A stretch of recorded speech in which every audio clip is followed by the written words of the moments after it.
তারাবি যদি পড়েন তো 20 রাকাতই পড়েন। কয় রাকাত? 20 রাকাত। কয় রাকাত? 20 রাকাতে শুধু তারাবি আদায় হবে না, আরো 2টা আদায় হয়ে যাবে। আল্লাহ যদি রমজান পর্যন্ত আমাদেরকে পৌঁছায় দেয়, দেখেন রাগ হয়েন না, আমার কথা মানেন। হইতে পারে এখানে কেউ থাকতে পারেন, আমি আপনার বিরোধিতা করতেছি না। 20 রাকাতের ভিতরে 3টা জিনিস রাখা আছে, তারাবিও রাখা আছে, কিয়ামুল লাইলও রাখা আছে, তাহাজ্জুদও রাখা আছে। যদি এই 3টা রাখা না থাকতো তাইলে তারাবিতে বেতেন নামাজ বা জামাতে কোনোদিন বৈধ হইতো না। কেননা হাদিসে আছে ইজআলু সালাতাকুম বিতরা, ইজআলু আখিরা সালাতিকুম বিতরা। বুখারী শরীফে আল্লাহ রসুল বলছে তোমাদের রাত্রের শেষ নামাজ বেতেরকে বানাও। তো তারাবি পড়ার পরে মুসল্লিরা বলে ইমাম সাহেব তারাবি হয়ে গেল, কিয়ামুল লাইল হয়ে গেল 8 রাকাত, তাহাজ্জুদ হয়ে গেল 8 রাকাত, বাকি রইল বেতের, ওইটা আবার বাড়িতে লয়ে যাবো কেন? আপনিই পড়ায়া দেন। এই জন্য বেতের পড়ানো বৈধ হয়। এই জন্য তারাবি যদি পড়েন তাহলে 20 রাকাতই পড়েন। কি 20 রাকাত? কি 20 রাকাত। এটা আবার ভাইবেন না যে 8 রাকাত পড়লে হয়ে যাবে। 8 রাকাত পড়লে একটা হবে, বাকি 2টা হবে না। আমি মানি একটা হবে, কোনটা হবে এটা আপনার রুচি। তাহাজ্জুদ হইতে পারে, কিয়ামুল লাইল হইতে পারে, কিন্তু 3টা হবে না। কিন্তু 20 রাকাত করলে 1 তীর 3 শিকার। তীর কয়টা? একটা। শিকার কয়টা? 3টা। 3টা হয়ে যাবে। আমি মিডিয়ায় কথা বলতেছি, বুঝা শুনা বলতেছি, জোর দিয়া বলতেছি, নাইলে বেতের পড়া বৈধ হইতো না। হাদিসে আছে রাত্রের শেষ নামাজকে বেতের বানাও। সর্বশেষ যেটা পড়বা বেতের, বেতের পরে আর কোনো নামাজ নেই। এই জন্য আল্লাহওয়ালারা শেষ রাত্র রাইখা দেয় বেতের, তাহাজ্জুদ পড়া পড়ে বেতের পড়ে। আর রমজানে বেতের তারাবির পরেই হয়ে যায়, কেননা রাত্রে সব নামাজ এক নামাজ দিয়া কমপ্লিট হয়ে গেছে। তারাবিও হইছে, কিয়ামুল লাইলও হইছে, কি তাহাজ্জুদ হয়ে গেছে, আর কোনো নামাজই নাই, রয়ে গেছে কি ইমাম সাহেব পড়ায় দেন। এই জন্য পড়া আসতেছে রোজা। আল্লাহ আমাদেরকে প্রচার তৌফিক দান করে। খুঁজা খুঁজা খুঁজা খুঁজা খুঁজা কোন আমলটা রমজানে করলে আপনার জন্য সহজ হয় আর জান্নাতও বইনা যায়, দুচোখ থেকেও মুক্তি মিলা যায়, ওলামাদের কাছ থেকে শিখেন। শিখা মনের ভিতরে গাইথা রাখেন। যদি রমজান মিলল তো ওই কামটা চুপে চাপে করেন। চুপে চাপে কইরা হ্যাঁ মনে ফুর্তি নিয়া ঘুমায় যান। যদি কেউ জিজ্ঞাসা করে এত ফুর্তি কেন, তো কইরা ফেলছি। কি কি কি যদি কয় কি করছ, বলা যাবে না, চুপে চাপে করছি তো এই জন্য বলা যাবে না, কিন্তু কইরা ফেলছি। বলা যাবে না কিন্তু কইরা ফেলছি, কাম বানায় ফেলছি, জান্নাত নিয়ে নিছি, কিন্তু বলা যাবে না করছি কি, চুপে চুপে চাপে করছি। আমাদের থেকে শিখেন, শিখবেন ইনশাআল্লাহ। হ্যাঁ ইনশাআল্লাহ। একটা কিন্তু আমি বইলেও দিছিলাম, আরো আছে রমজানে, আরো আছে, আরো আছে। একটাই যদি করতে পারেন চুপে চাপে, কাউরে জানাইলেন না, শুধু জানলো কে? কে জানলো? কে জানলো? শুধু উনি জানলো। ওই দাদার মতো, দাদা চিনেন? আবার দাদা মনে করেন না বাপের বাপ দাদা এটা না, ধা ধা, বড় ধ দিয়া ধাঁধা। ধাঁধা চিনেন? বাগানে একটা শব্দ হইলো, শুনলো একজনে, শুনলো দুইজনে, ওই দুইজনে গেল না, গেল অন্য দুইজনে, ওই দুইজনও দেখলো না, দেখলো অন্য দুইজনে, ওই দুইজনও নিল না, নিল অন্য দুইজনে, ওই দুইজনও খাইলো না, খাইলো অন্য একজনে, কিন্তু পুরাটাই একজন। ঠিক না? বাগানে আম পড়ছে, শুনছে দুই কানে, হে তো যায় নাই, গেছে দুই পায়ে, দুই পায়ে তো আর দেখে নাই, দেখছে দুই চোখে, আর দুই চোখে তো আর উঠায়া নেয় নাই, নিচে দুই হাতে, দুই হাতে তো আর খায় নাই, খাইছে এক মুখে, কিন্তু জিনিস তো একটাই। ঠিক না? হ্যাঁ, আপনিও রমজানের শিখা এরকম একটা করে রাখেন, চুপে চাপে ছোটখাটো একটা করে রাখেন, দাদার মতো, দেখবেন যে ইনশাআল্লাহ কাম হয়ে গেছে। মুখ দিয়ে উচ্চারণ করে কি আলহামদুলিল্লাহ, শুধু মুখ দিয়ে উচ্চারণ করে, এই উচ্চারণের কারণেই আল্লাহ সৌর জগতের অর্ধেক জায়গা নেকি দিয়া ভরা দেন। অথচ শুধু কিন্তু এটা উচ্চারণ, কি আলহামদুলিল্লাহ একটা উচ্চারণ না?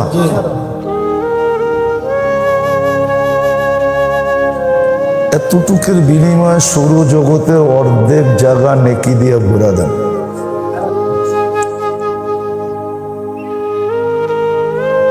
আবার যদি সুবহানাল্লাহ যোগ করে, তাহলে বাকি অর্ধেকও নেকি দিয়ে ভরা দেন,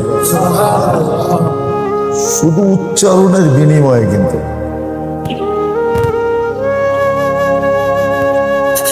দুনিয়াতে দেখলে দেখা যায়,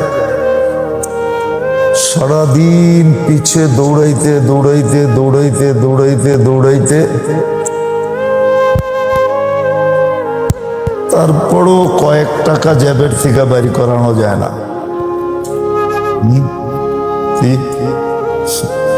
আছে না এরকম? সারাদিন আপনি পিছে পিছে দৌড়াইলেন, কিন্তু বিকালে যে দেখা যাবে যে হাত দিয়া পানি পড়ে না। কিন্তু আমরা শুধু উচ্চারণ করলাম, তাতে আল্লাহ এতটুক দিয়া দিলেন যে শুকরিয়া যতই আদায় করব ততই কম হবে। যে আল্লাহ আবার 1 মাস পরে আপনাদের সাথে বসার তৌফিক দান করছেন। ভাবছিলাম হয়তো আর বসা হবে না,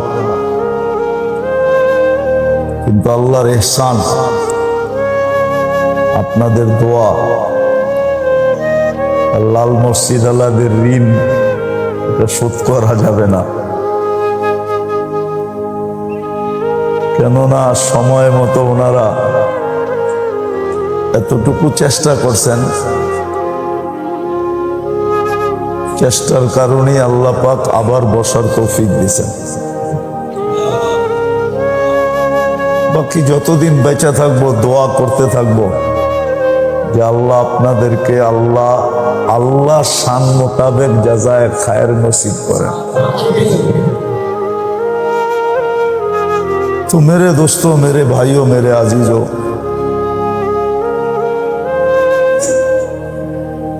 আমাদের এই জীবনটাকে সুরক্ষিত করা, এটাই সবচেয়ে বড় মকসদ।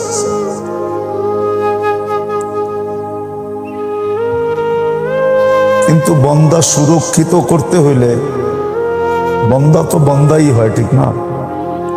কি বন্দা তো বন্দাই হয়। আবার শুধু বন্দা বন্দা না,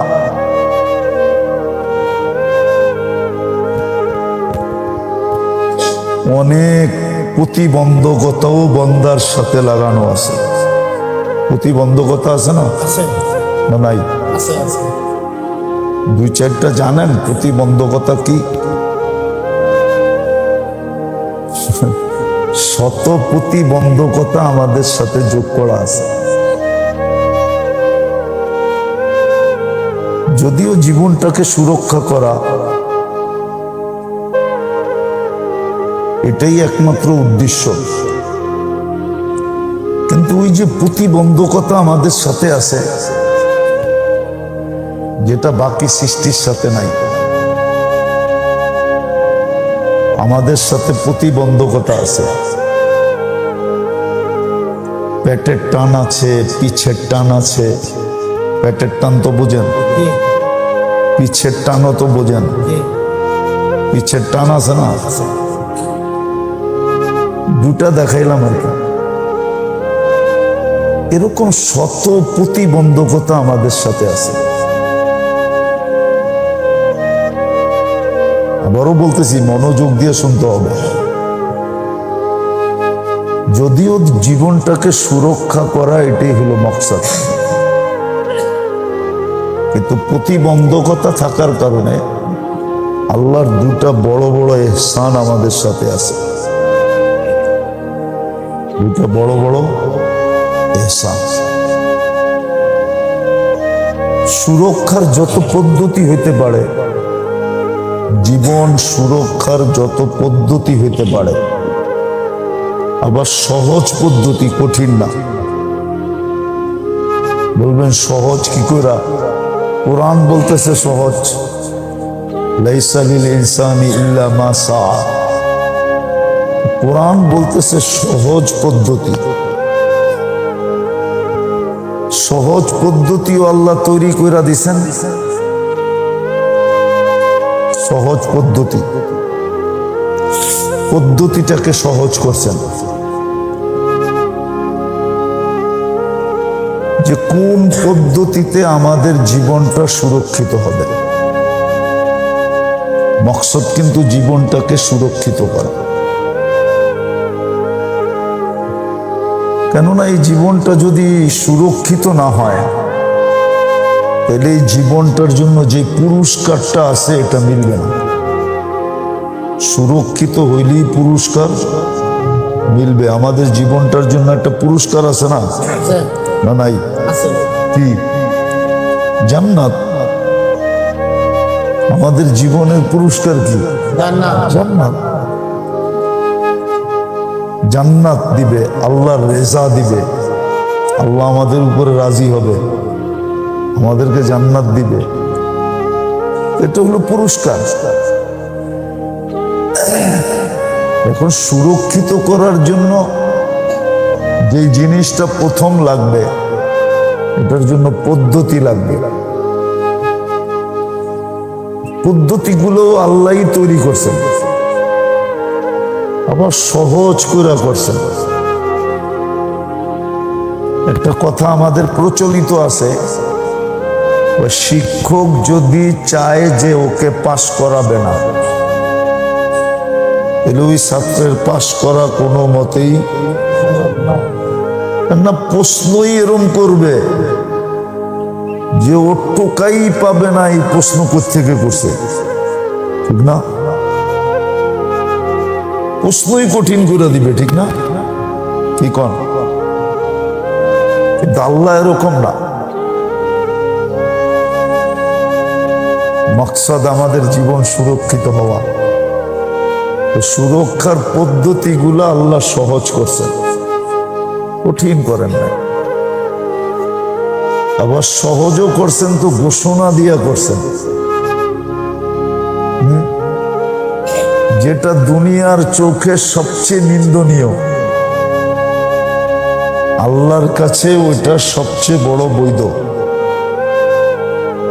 প্রশ্নপত্র ফাঁস করে দেওয়া, এটা দুনিয়ার চোখে সবচেয়ে নিন্দনীয়, ঠিক না? ঠিক কি রাষ্ট্রীয়ভাবে নিন্দনীয় না? শুধু নিন্দনীয় না, বড় শাস্তির উপযুক্ত, বড় শাস্তি। যদি প্রশ্নপত্র ফাঁস করে দিল, আল্লাহর কাছে বৈধ। আল্লাহ সব প্রশ্ন ফাঁস করে দিছে। কবরে কয়টা হইব এটাও ফাঁস, কিয়ামতের মাঠে কয়টা হইব এটাও ফাঁস। ফাঁস করে দিছেন না? না আপনারা জানেন না? কেন? ওই যে বললাম না, সহজ পদ্ধতি আল্লাহ সহজ করার জন্য ফাঁস করে দিছেন। প্রশ্ন ফাঁস করে দিই, বন্দা প্রস্তুতি নিয়ে আসুক। আর ফাঁস যদি না করতেন তাহলে আমাদের জন্য আরো বিপদ ছিল, ঠিক না? বুঝলে কিন্তু বুঝবেন, নাইলে বুঝবেন না। তো জীবনটা সুরক্ষিত করা, এটা হলো উদ্দেশ্য। সুরক্ষিত হবে কিভাবে, কি পদ্ধতিতে সুরক্ষিত হবে? ওই পদ্ধতিগুলো আল্লাহ নিজেই নির্ধারণ করছেন। আবার সহজভাবে করছেন, আবার সহজভাবে করছেন। দ্বিতীয়, আল্লাহ আবার সুযোগও তৈরি করে দিছেন। কি সুযোগ তৈরি করে দিছেন? আপনাকে আমাকে যদি সময় না দিতেন তো আপনি কোত্থেকে এগুলা প্রস্তুতি নিতেন? যতই সহজ থাকুক, কিন্তু সময় দেয় নাই। সময় দেয় নাই, সময় দেয় নাই, সুযোগ দেয় নাই। তাহলে সহজ হয়েও তো লাভ হইল না, ঠিক না? লাভ হইল? সুযোগ দেয় নাই। আল্লাহ আমাদেরকে সুযোগও দিছেন, পদ্ধতিও দিছেন, সুযোগও দিছেন, যেন বান্দা জীবনকে সুরক্ষিত করতে পারে। সুরক্ষিত করে যেন আল্লাহর কাছে আসতে পারে। কেননা এখানে একটা সূক্ষ্ম জিনিস আছে, এখানে একটা সূক্ষ্ম জিনিস আছে। যাকে আপনি মাথায় উঠাইলেন, আপনি প্রমাণও করতে হইব এ মাথায় উঠার যোগ্য কি যোগ্য না, ঠিক না? একজনকে আপনি মাথায় উঠাইলেন, কিন্তু সে নোয়াখালীর কেউ হইলে চেতা যায় না, কিন্তু নোয়াখালীর ভাষায় বলে সজ্জানাও জানে না। কি সজ্জানা বুঝেন? কি দুর্মিন? সিমের বিচিরে নোয়াখালীর ভাষায় বলে সজ্জানা। সই সই সইয়ের দানা, এটা কয় সজ্জানা। নোয়াখালী চিটাঙ্গের দিকে একজনে কিচ্ছু জানে না, কিন্তু আপনি ওরে মাথায় উঠাইলেন, ঠিক হবে? যারে মাথায় উঠাইছেন ওরে প্রমাণও করতে হবে, ঠিক না? যে মাথায় উঠার যোগ্য কিনা, ঠিক না? আল্লাহ আমাদেরকে শ্রেষ্ঠত্ব দিচ্ছেন সমগ্র সৃষ্টির উপরে। মানে আমাদেরকে আল্লাহ মাথায় উঠায় নিছেন। আমরা সৃষ্টির সেরা না? না আপনি সৃষ্টির সেরা না?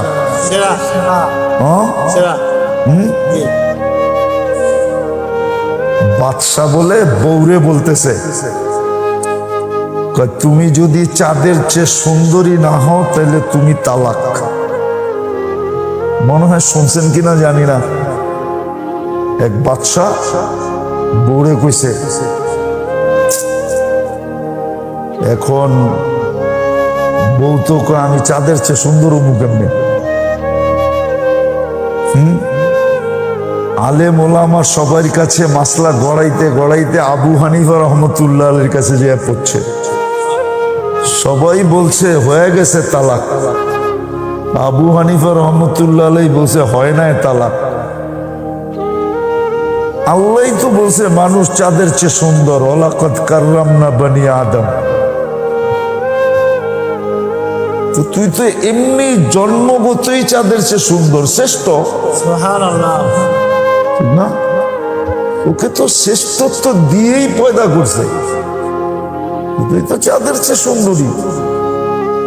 তো আমাদেরকে আল্লাহ মাথায় উঠাইছেন, এখন সৃষ্টির সামনে প্রমাণ তো করতে হবে, ঠিক না? না করতে হবে না? এই সৃষ্টির সামনে প্রমাণ করার জন্যই কথা, যদিও একটু সূক্ষ্ম, সৃষ্টির সামনে আমাদেরকে শ্রেষ্ঠ করার জন্য আল্লাহ আমাদের জীবনটাকে সুরক্ষিত করার জন্য সুযোগও দিছেন, আবার পদ্ধতিও দিছেন। আমি যখন ওই পদ্ধতিগুলা ব্যবহার করব আর সুযোগটাকে কাজে লাগাবো, তো ওই যে মাথায় উঠাইছেন ওয়ালাকাদ কাররামনা বনি আদম, মানুষ সৃষ্টির সেরা, তো আল্লাহ সবার সামনে দাঁড় করায় দেখাবে, দেখছস মাথায় যে উঠাইছিলাম, এই জন্যই মাথায় উঠাইছিলাম। এটা কালকে দেখানোর কি হবে? সুযোগ হবে। হ্যাঁ, কালকে দেখানোর সুযোগ হবে। এই জন্য কিতাবে আছে কিছু মানুষ আছে যাদেরকে দেখা ফেরেশতা পর্যন্ত আশ্চর্যান্বিত হয়, ফেরেশতা পর্যন্ত আশ্চর্যান্বিত হয়, আল্লাহর কাছে আবেদন করে, আল্লাহ এদের সাথে বন্ধুত্ব করতে চাই, এদের সাথে বন্ধুত্ব করতে চাই। আল্লাহ অনুমতি দেয়, হ্যাঁ করো, তখন বন্ধুত্ব হয়, ফেরেশতার সাথে কি হয়? বন্ধুত্ব হয়। আবার শুধু বন্ধুত্ব না, আল্লাহ দুটা শর্ত লাগায় দেয় যে শুধু বন্ধুত্ব করলে চলবে না, দুনিয়ার কাজেও এদেরকে সহযোগিতা করতে হবে, আর দিনের কাজেও এদেরকে সহযোগিতা করতে হবে। শুধু বন্ধুত্ব করলে চলবে না, শুধু বন্ধুত্ব করলে চলবে না।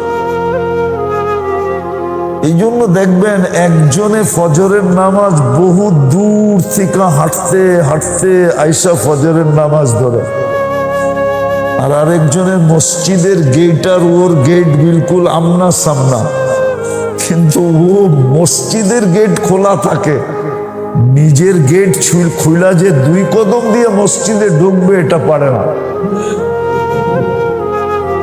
আবার অনেকজনকে দেখবেন বহু দূর থেকে এসে মসজিদে ঢুকে, আর মসজিদের গেটে দোকানদারি করে ও ঢোকে না, ও ঢুকতে পারে না।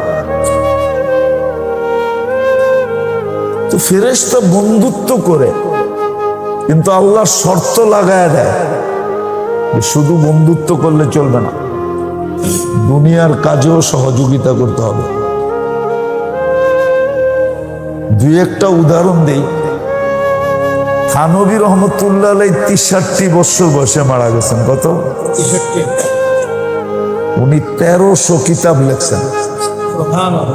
মারপেটের পরেই লেখা শুরু করছেন নাকি? না, 19 বছর বয়সে উনি দাওরা পাশ করছেন থানবী রহমতুল্লাহ আলাইহি। তাহলে কয় বছর থাকে?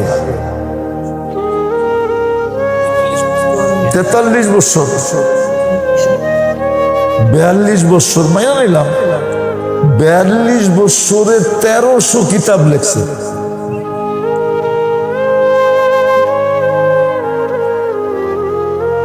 এক এক কিতাব 12 ভলিউম আছে। কেমনি লেখলো? ইমাম তাইমিয়া রহমতুল্লাহ আলাইহিও 63 বছর বয়সে মারা গেছেন। ওনার এক কিতাবই আছে 36 ভলিউম, মাজমাউল ফতোয়া। উনি এরকম কয়েকশো কিতাব লেখছেন।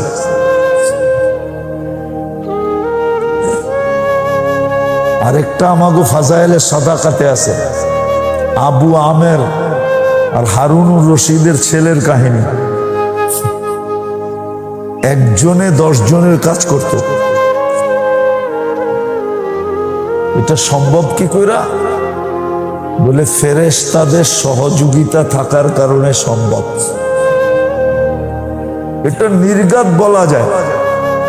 কলম থানভী রহমতুল্লাহের হাতে ছিল, কিন্তু লেখছে ফেরেশতারা। কলম উনি ধরছে, কিন্তু লিখছে কে? আমগো জাকারিয়া রহমতুল্লাহ আলাইহির হাদিসের উপরে যে সরা আছে ব্যাখ্যা, লম্বা লম্বা ভলিউম, কিন্তু বয়সের সাথে যোগ বিয়োগ দিলে মনে হয় এর 100 ভাগের 1 ভাগ লেখার মতো বয়স পায় না। ওই যে বললাম না, ফেরেশতারা সহযোগী হয়। আল্লাহ বলে সহযোগিতা করতে হবে দুনিয়ার কাজে এবং দিনের কাজে। এই জন্য লাউড স্পিকারের আজান দিলেও কারো চোখ খোলে না, সত্যি। আর আরেকজনের দেখা যায় সুবে সাদেক হওয়ার আগেই খুলে যায়। কি আছে না এরকম? ওর আর ঘড়িতে অ্যালার্ম দিতে হয় না, ওর ভিতরে অ্যালার্ম ফিট করা আছে। ফজরের সময় হইতে দেরি, চোখ খুলতে দেরি হয়। ওই যে মশহুর কাহিনী আছে না, মাবিয়া রাদিয়াল্লাহু তাআলা আনহু বলে একদিন তাহাজ্জুদ পড়ে নাই, তো সকালে উঠে এমন কান্না কানছে, পরের দিন রাত্রে দেখতেছে তাহাজ্জুদের সময় কে জানি পাও টিপা উঠাইতেছে। হুজুর তাহাজ্জুদ রক্ত হয়ে গেছে। তুমি কে? আমি বড় হুজুর। আরে চিনছেন বড় হুজুর কে? শয়তান। তুমি আর তাহাজ্জুদ? কালকে আমি পাও টিপা ঘুম পড়ায় রাখছিলাম, কিন্তু সকালে কান্না দিয়া যা কামাইছেন, এই জন্য নিয়ত করছি ডেলি উঠাইয়া দিব আপনারে। ডেলিটা ডেলি কামান, এটাই যথেষ্ট। কিন্তু কালকে এক কান্না দিয়া যা কামাইছেন, আর কোনোদিন আপনারা ঘুম পড়ায়ও রাখবো না, আবার কান্না দিয়া এতগুলা কামাইতেও দিব না। সত্য এটা। তো জীবনটা সুরক্ষিত করা, এটা হলো মকসদ। আল্লাহর ইহসান যে আল্লাহ ক্ষেত্র তৈরি করে দেন, আবার বন্দাকে সুযোগও করে দেন। বন্দাকে সুযোগও করে দেন, আবার সহজভাবে দেন, কোনো কঠিন না, সহজভাবে। বরং কঠোরতা আল্লাহ নিষেধ করছেন, কঠোরতা নিষেধ করছেন। হাদিস থেকে প্রমাণ দিতেছি। 3 জনে আইসা আল্লাহ রসুলের ঘরে জিজ্ঞাসা করছে আম্মা জানদের কাছে যে আল্লাহ রসুলের রাত দিন কিভাবে কাটে, রাত দিন।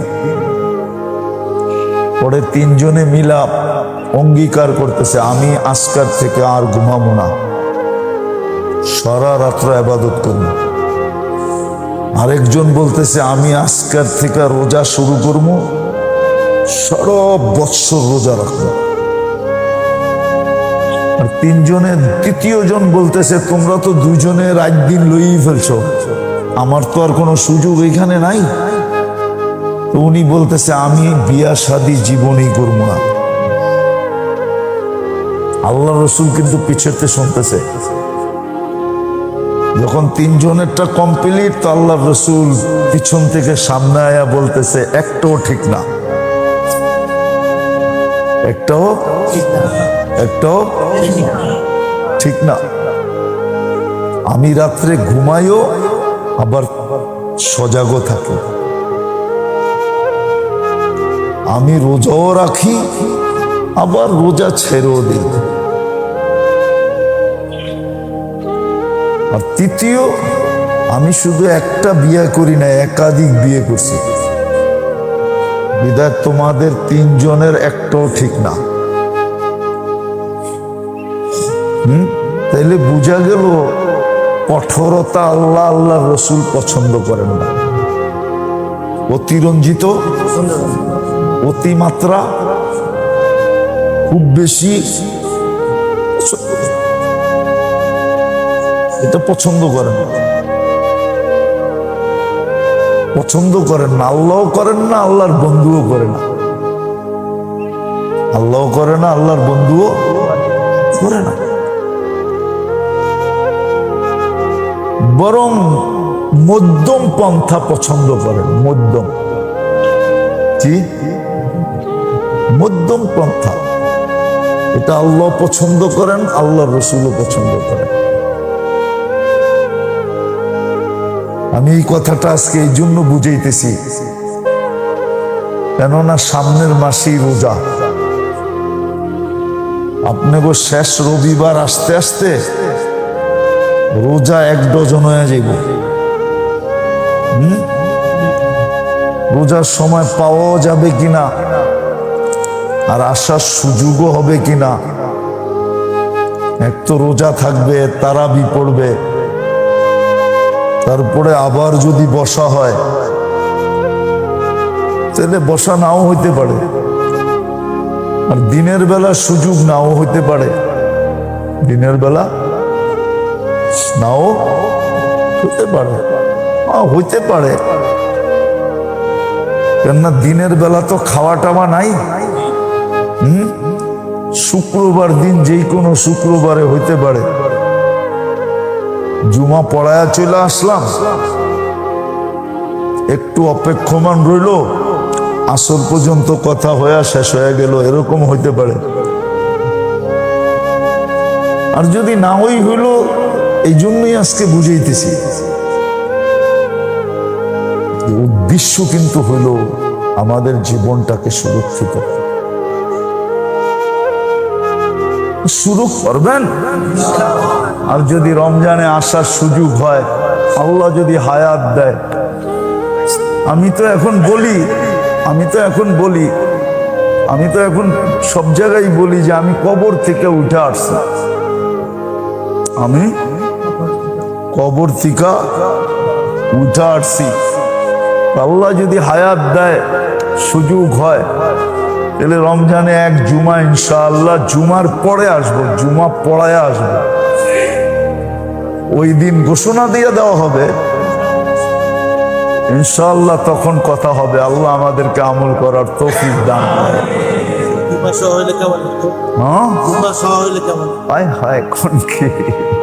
اللهم لك الحمد كما ينبغي لجلال وجهك وعظيم سلطانك। আয় আল্লাহ, বেশি কিছু না মালিক, আমাদের এই আয়োজনটাকে কবুল করেন, আয়োজকদেরকে কবুল করেন, এই মসজিদওয়ালাদেরকে কবুল করেন, এই মসজিদের চতুর্দিকের বাসিন্দাদেরকে কবুল করেন, যারা আমাদের এই আয়োজনে আসে সবাইকে কবুল করেন। আয় আল্লাহ, কিছু না দিলেও কবুলিয়াত দিয়া দেন। যে আসবে সে যেন এখান থেকে কবুলিয়াত নিয়ে ফিরবে, সবার দিলের রোগ ফিরা যাবে। আয় আল্লাহ, কবুলিয়াত চাই, আল্লাহ কবুলিয়াত নসিব করেন, ভরপুর কবুলিয়াত নসিব করেন। যে এই তসবিহগুলা আমি সারা বৎসরের ঘাটতি রমজানে পূরণ করব। আপনি একবার পড়লে 1000 বার পড়া হয়। আচ্ছা, একটা ছোট্ট উদাহরণ দিই। আপনি যদি ভাবেন যে ডেলি আমি সুবহানাল্লাহ 1000 বার পড়ব, ঠিক আছে, তো 365 বার পড়েন, 365,000 হয়ে গেল। বৎসর কয়দিনে হইল? 1 বৎসরটা পড়া হইলো। আমি কিন্তু বলি না, ইমাম বুখারী রহমতুল্লাহ আলাইহির উস্তাদ বলছে, আপনি যদি কিয়ামতের দিন না পাইলেন, তো আপনি বললেন জুহরিকে এদিকে আয়ো, ইমাম জুহরিকে, ওইদিকে খুঁজা পাওয়া সহজ হবে। আপনি খুঁজতে দেরি, ওনারে পাইতে দেরি করবেন না। বলবেন আপনি না ফতুয়া দিছিলেন, আপনার ফতুয়া শুনে তো 365 বার পড়ছিলাম সুবহানাল্লাহ, ডেলি 1000 বার হিসাব করা। কি আজকে যে দেখি হয় না, আপনি কি ফতোয়া দিয়ে আমার ঘরে বলে ফেলাইলেন। ইনশাল্লাহ ইমাম জোহরি যেটা বলছে ওইটাই ঠিক হবে। উনি ওনার থেকে বলে নাই, হাদিস কোরআনের আলোকেই বলছেন। এরকম আলহামদুলিল্লাহ 365 বার পড়েন, 365,000 হয়ে গেল, ঠিক না? ডেলি 1000 কইরা, ঠিক না? হ্যাঁ, ডেলি আলহামদুলিল্লাহ পড়েন 365 বার। আল্লাহু আকবার পড়েন 365 বার। লা ইলাহা ইল্লাল্লাহ পড়েন 365 বার। হ্যাঁ, 30 দিনে 365 বার পড়তে পারবেন না? হ্যাঁ, তাহলে এরকম আপনি চার্ট বানান, চার্ট বানান। কোরআন ডেলি 1 খতম, 3 বার সূরা ইখলাস পড়লে 70 খতম হতো। হ্যাঁ, সূরা ইয়াসিন একবার পড়লে 700 খতম।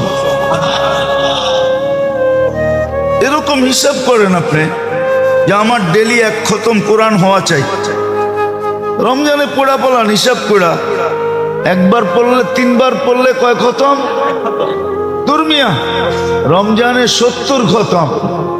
হ্যাঁ, ঠিক না?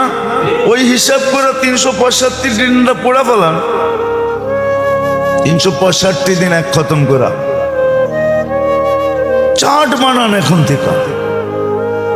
কিন্তু শর্ত হলো প্রস্তুতি নিলে সম্ভব হবে, নাইলে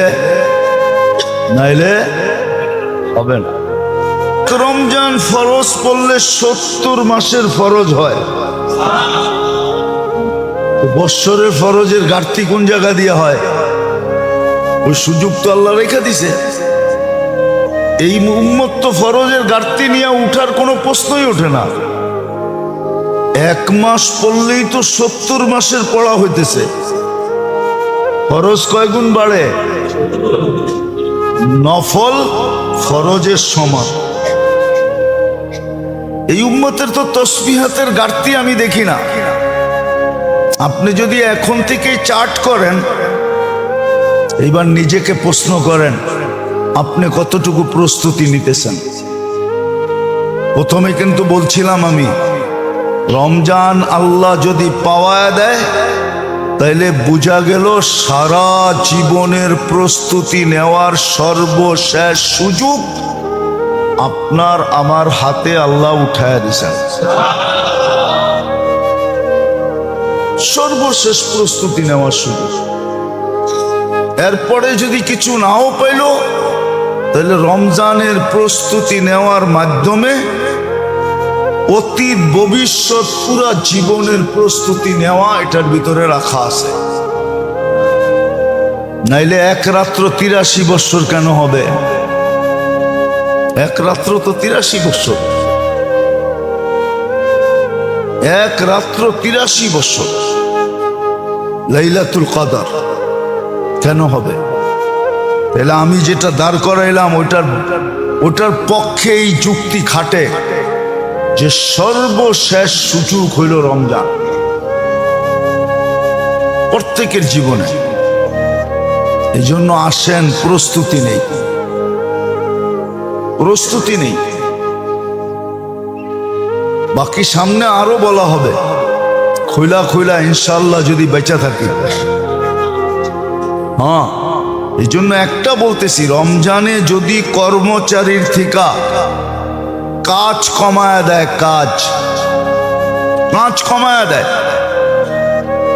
কাজ যদি কমায়া দেয় সহানুভূতিমূলক, এটা পর্যন্ত জান্নাতে যাওয়ার কারণ হবে। দুজক থেকে তার মুক্তি মিলবে। সহানুভূতিমূলক যদি কাজ কমায়া দিল। কিন্তু আমাদের দেশে দেখা যায় কিছু কিছু কর্মচারীকে রমজানে কাজ আরো কয়েক ঘন্টা বেশি করতে হয়। রমজানে আরো কি করতে হয়? বেশি করতে হয়। বেশি না করলে মালিক বেতন দেয় না, বেশি না করলে বোনাস দেয় না। হ্যাঁ, ওই খাতগুলা চোখে দেখায় দেওয়া যায়, ওই খাতগুলা চোখে দেখায় যাওয়া যায় যে ওই সমস্ত দোকানে, ওই সমস্ত প্রতিষ্ঠানে যারা কাজ করে ওরা রমজানে আরো 2-4 ঘন্টা বেশি দিতে হয়। আবার মালিক বলেও, বেটা সিজনের সময় যদি 2-4 ঘন্টা বেশি না দেস, সিজনের পরে তো বেশিরভাগ সময় খালি মশা মাছি মারতে হয়, ওই সময় তো কাম থাকে না, কম থাকে। রমজানে বেশি দিবি না তো দিবি কোন সময়? আবার বোনাসও চাস, আবার বেতনও চাস, ঠিক না? তো দমকায় দুমকায় আরো রমজানে 2-4 ঘন্টা বেশি করায়। কিন্তু উচিত ছিল 2-4 ঘন্টা কম করে দেওয়া। হাদিসে ছিল যে সহানুভূতিমূলক কাজ করাবে, কম করাবে, তাকে আল্লাহ রসুল আল্লাহ ওয়াদা করতেছেন তোমাকে জাহান্নাম থেকে মুক্তি দিব, জান্নাতে ঢুকার অনুমতি পত্র তোমাকে হাতে ধরায় দিব। আল্লাহ আমাদেরকে বুঝার তৌফিক দান করে, রমজানের প্রস্তুতি নেওয়ার তৌফিক দান করে। 3 বেলা না খায় 1 বেলা খাবো, বাকিটা রোজা রাখবো, স্বাস্থ্য ভালো থাকবে। 1 বেলা যেটা খামু ওটার ভিতরে স্বাদও আল্লাহ এরকম দিবে যেটা আপনার দুনিয়ার কোনো খাওয়ানোর ভিতরে স্বাদ হবে না। হ্যাঁ হ্যাঁ সত্য, আপনি দেখেন না রমজানে ইফতারিতে যেই স্বাদ হয়, রমজানের বাইরে কাচ্চি, বিরিয়ানি, শিরানি তো এত স্বাদ হয় না। স্বাদ হয় নাকি? আচ্ছা ইফতারি বাদ দিলাম, রমজানের মুড়ি ভর্তায় যে স্বাদ হয় মনে হয় বোঝেন না। রোজা রাইখা মুড়ি ভর্তা যেই মজা লাগে, রোজার বাইরে চাইনিজেও এই মজা লাগে না। খায়া দেখেন, রমজানে আল্লাহ স্বাদ দিয়া দেয়। রোজা রাখার পরে খাওয়ানে যেই স্বাদ দেয়, ওই স্বাদ আপনি কোথাও পাবেন না টোকায়া। রোজা থাইকা দেখেন, তারপরে বুঝবেন। তো যেটা বুঝাইতেছিলাম, শাবান শবে বরাতের পরে করণীয় কি? করেন, কাজে দিবে। না করবেন, রমজান আপনার বিরুদ্ধে যাবে, বিরুদ্ধে। এই জন্য হাদিসে লেখা আছে, রোজা যার পক্ষে যাবে তাকে রোজা জান্নাতে নিয়া ছাড়বে। শুধু জান্নাতে নিবে না, জান্নাতের এক উচ্চ লেভেলে নিয়ে ছাড়বে। যেমন কোরআন যার পক্ষে যাবে তাকে জান্নাতের উচ্চ শিখরে নিয়ে ছাড়বে। মসজিদ যার পক্ষে যাবে তাকে জান্নাতের উচ্চ শিখরে নিয়ে ছাড়বে। এরকম কিছু জিনিস আছে যেটা আমার পক্ষে গেলে আমাকে কোথায় পৌঁছাবে। ফজরের নামাজ যার পক্ষে যাবে, হায় হায় ওরে সর্বঘাটিতে জামাই আদরে জান্নাত পর্যন্ত পৌঁছাবে। জামাই আদর আর কি, আজকাল তো জামাই গো আদর নাই, ঠিক না? হ্যাঁ, আদর হইব কর্তিকা, বেশিরভাগই তো এখন পছন্দের বিয়া, ঠিক না? ঠিক না? মনে হয় বোঝেন নাই। আরে বুঝছেন, পছন্দ কইলাম, আর কিছু কইলাম না। তো বিদায় আদরও হয় না, তেমন আদর হয় না। শ্বশুর তো পছন্দ করে জামাই খুঁজা বাইর করে নাই, মেয়ে খুঁজা বাইর করছে, অথবা ছেলে খুঁজা বাইর করছে, ঠিক না? তো কয় তোরা তোরা করছ, তোরা তোরা বোঝ। নিজে নিজে করছ, নিজে নিজে বোঝ। এই জন্য আদর নাই, শুধু প্রবাদ বাক্য রয়ে গেছে জামাই আদর, ঠিক না? খালি এটা শব্দটা রয়ে গেছে, আদর রয়ে যায় না। হ্যাঁ আছে, কিছু জায়গায় আছে যারা মা বাবার পছন্দ মতো করছে, ওইখানে আদর আছে। কিছু কিছু জায়গায় আছে, একবারে যে বিলুপ্ত হয়ে গেছে এমন না। কিছু জিনিস আছে যেটা পক্ষে গেলে জামাই আদরে জান্নাতে পৌঁছাবে। তার ভিতরে হলো রোজা একটা। রোজাদারদের জন্য আল্লাহর সাথে লড়বে, ঝগড়া করবে। হ্যাঁ, আপনি জানেন না? এই জন্যই শবে বরাত দিয়া এটাই বুঝাইছেন। যেমন পয় পরিষ্কার জামা, বিলকুল মাঞ্জা মারা। মাঞ্জা চিনেন? এটাও তো চিনেন না। কি মাঞ্জা? কি? হ্যাঁ, ইস্তারি করা, একবারে করকরা ইস্তারি, ঠিক না? মার মুর দিয়া করকরা ইস্তারি করছে। ওইটারে যেরকম ময়লার থেকে বাঁচায়, কেউ ওরা হাত দিয়ে ধরতেও দেয় না। এই ধরিস না, বাঁচ ভেঙে যাব। একটু বীরবারটা দেখলে দূর দিয়া, কাদা কুদা দেখলে একবারে উঠায়া মুঠায়া, ঠিক না? হ্যাঁ, নিজেকে যেরকম বাঁচায়া চলে, শবে বরাতের পরের থেকে রমজানের জন্য এরকম নিজেকে বাঁচায়া চলা, যে কোনো গুনাহ যেন আমার গায়ে না লাগে, আল্লাহর বিরোধিতা যেন কোনো রকম না হয়, নবীর বিরোধিতা যেন কোনো মতে না হয়, বাঘ যেন আমার না ভাঙ্গে, মাঞ্জা যেন ঠিকই থাকে। ঠিক শবে বরাতের পরে রমজান পর্যন্ত এইভাবে চলবে, যাতে রমজান আসতে দেরি, বরকত, রমজানের যেই প্রাপ্য পাওয়া যেটা, ওটা যেন পাইতে দেরি না হয়। শবে বরাতের পরে এইভাবে চলা উচিত ছিল, এইভাবে এহতেমাম করা উচিত ছিল, যে শবে বরাতের দিন যেরকম আমি ছুটে আসছি মাগরিবের সময়, এশারের সময়, ফজরের সময়। না, আমাদের দেশে তো বিশেষ করে পুরান টাউনে তো আসে প্যাকেটের জন্য, ঠিক না? কি আমাদের এখানে তো প্যাকেট স্যাকেট বন্ধ হয়ে গেছে। অধিকাংশ মসজিদে কি কিসের জন্য আসে? প্যাকেট। তো যেটা বুঝাইতেছিলাম,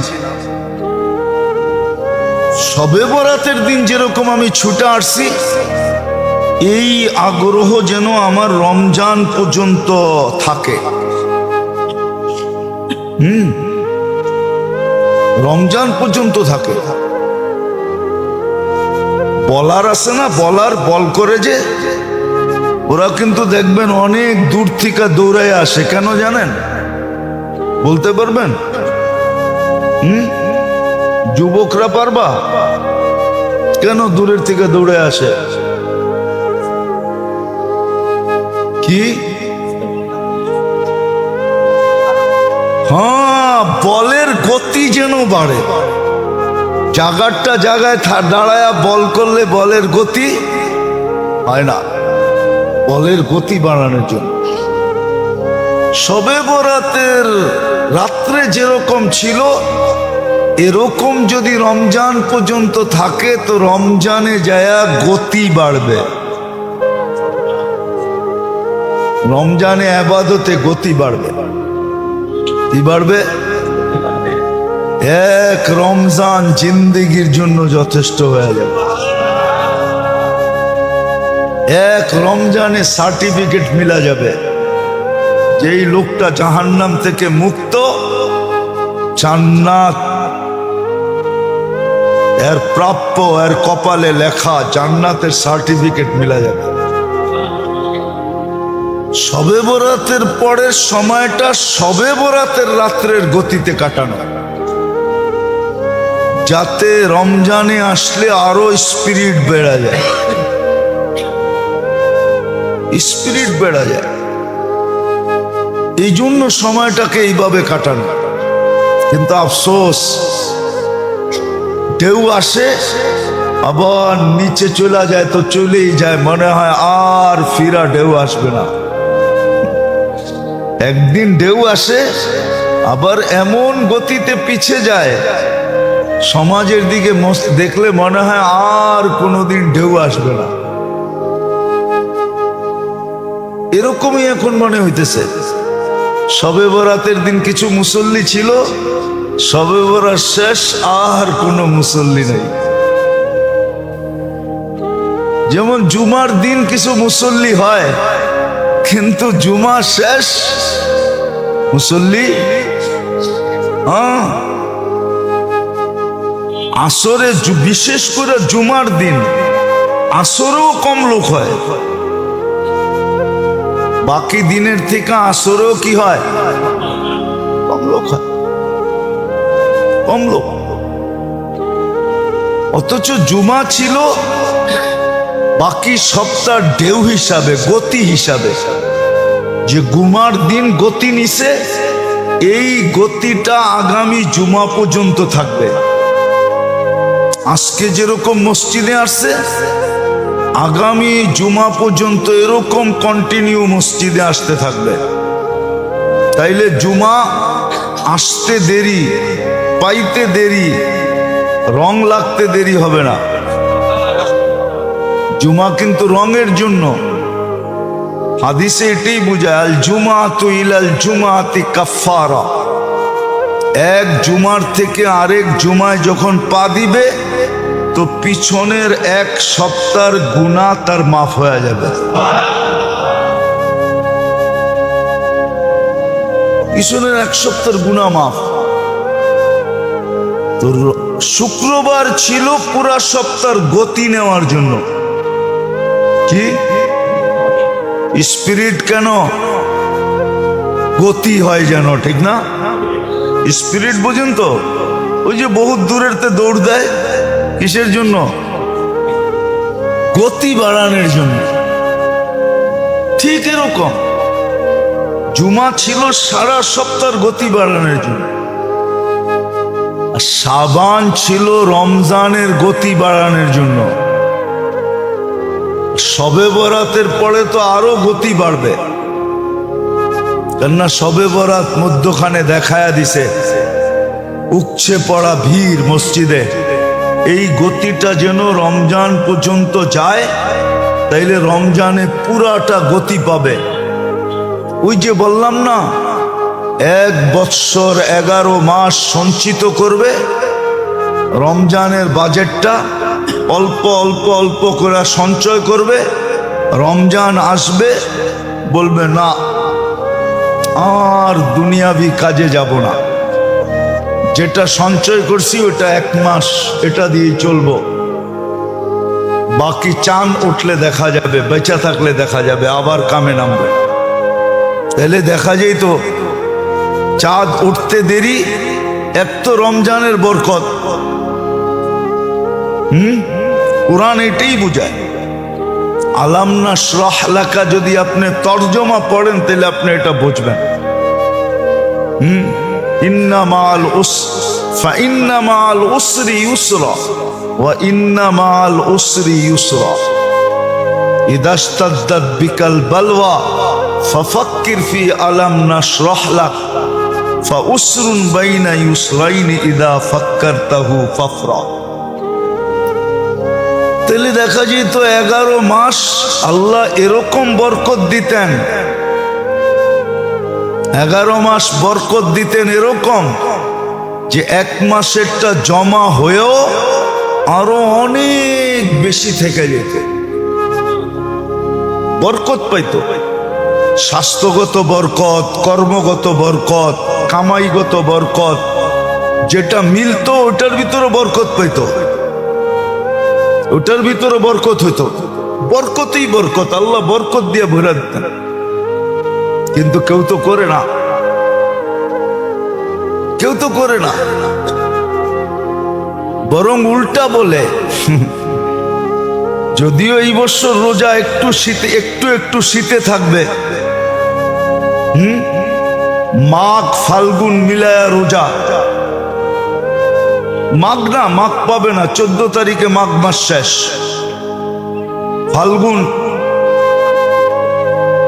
ফাল্গুন পুরা পাবে না, চৈত্রেরও কিছু পাবে 2-4 দিন। তো রোজা এইবার একটু শীতে শীতে হবে, ঠিক না? কিন্তু যদি গরমে হইতো তাহলে তো অধিকাংশের মানুষের মুখে প্রশ্ন হইতো, গরমের রোজা কাম কইরা রাখি কেমনে? হ্যাঁ, যেমন রিক্সাওয়ালা রাখে না, বেশিরভাগ রাখে না, কদাচিৎ 2-4 জন হবে। অটোওয়ালারা রাখে না, দিন মজদুর রাখে না, খুব কম রাখে। চাকরি বাকরিওয়ালারা রাখে না, এই জন্য রোজার পার্সেন্টেজ কম। যদিও সচরাচর সবার সামনে খায় না,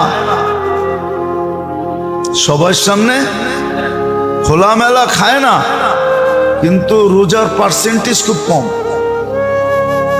নামাজের পার্সেন্টেজও কম। যদিও 70 গুণ বেড়ে যাবে। 1 মাসে 1 বৎসরের নামাজের রিকভারি করেও আরো বিরাট বড় একটা গাঠি আপনার কাছে থেকে যাবে। ওই হাদিস দেখলে তো আমার আশ্চর্য লাগে। ফাজাইলে আমলে একটা হাদিস আছে যে নফল বেশি বেশি পড়ো যেন ফরজের